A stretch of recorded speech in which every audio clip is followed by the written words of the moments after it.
என்ன நண்பா ரெடியா? கோ திரைப்படத்தோட அடுத்தடுத்த அப்டேட் வந்து வெளியாக போகிறது. ரசிகர்கள் செமையா வந்து கொண்டாட போறாங்க. இத பத்தி டீட்டெயிலா தான் பேச போகிறோம்.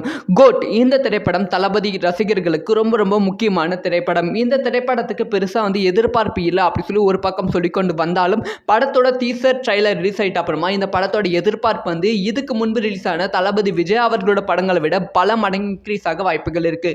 அந்த மாதிரி தான் கோ திரைப்படத்தோட ஸ்டோரி வந்து உருவாகி கொண்டிருக்கு. இது இப்ப நம்ம டாபிக் கிடையாது. நம்ம டாபிக் வந்து ரொம்ப ரொம்ப என்ஜாய்மெண்ட்டான டாபிக். கோ திரைப்படத்தோட அடுத்த சிங்கிள் வந்து வெளியாக போகிறது. இதை அஃபிஷியலா கன்ஃபார்ம் பண்ற விதமா கோ திரைப்படத்தோட இசை அமைப்பாளர் தி இமான் அவர்கள் தன்னோட இன்ஸ்டாகிராம் பேஜ்ல ஸ்டோரி வந்து போட்டிருக்காங்க. அதுல அவங்க என்ன சொல்லியிருக்காங்கன்னா, கோ திரைப்படத்தோட எல்லா பணிகளும் முடிவடைந்து விட்டது. கோ திரைப்படத்தோட பேக்ரவுண்ட் மியூசிக் ஆட் பண்ற பணி வந்து ஆரம்பித்து இருக்கு அப்படின்னு சொல்லி ஒர்க் பண்ணிட்டு இருக்க ஒரு போட்டோஸை போட்டு தன்னோட இன்ஸ்டாகிராம் பேஜ்ல ஸ்டோரியா வந்து போட்டிருக்காங்க. ஸோ அது மட்டும் இல்லாம கோ திரைப்படத்தோட அடுத்த சிங்கிளும் வெளியாக போகிறது. கோ திரைப்படத்தோட அடுத்த சிங்கிள் வந்து கம்ப்ளீட்டான ஒரு குத்து சாங்கா இருக்கும். விசில் போடு அந்த சாங்கை விட வந்து பல மடங்கு வந்து இந்த சாங் வந்து குத்து சாங்கா இருக்கும் அப்படின்னு சொல்லப்படுகிறது. கங்கை அமரன் தான் இந்த ஒரு பாடலை வந்து எழுதியிருக்காங்களா. ஸோ இது வந்து ஆகஸ்ட் மாதம் முதல் வீக் வந்து வெளியாக வாய்ப்புகள் இருக்கு அப்படின்னு சொல்லப்படுகிறது. யார் எல்லாம் கோ திரைப்படத்தோட அந்த ஃபர்ஸ்ட் சிங்கிளுக்கு வெயிட் பண்றீங்க அப்படிங்கிற உங்களோட ஒப்பீனியனை மறக்காம கமெண்ட்ல லீவ் பண்ணிட்டு போங்க.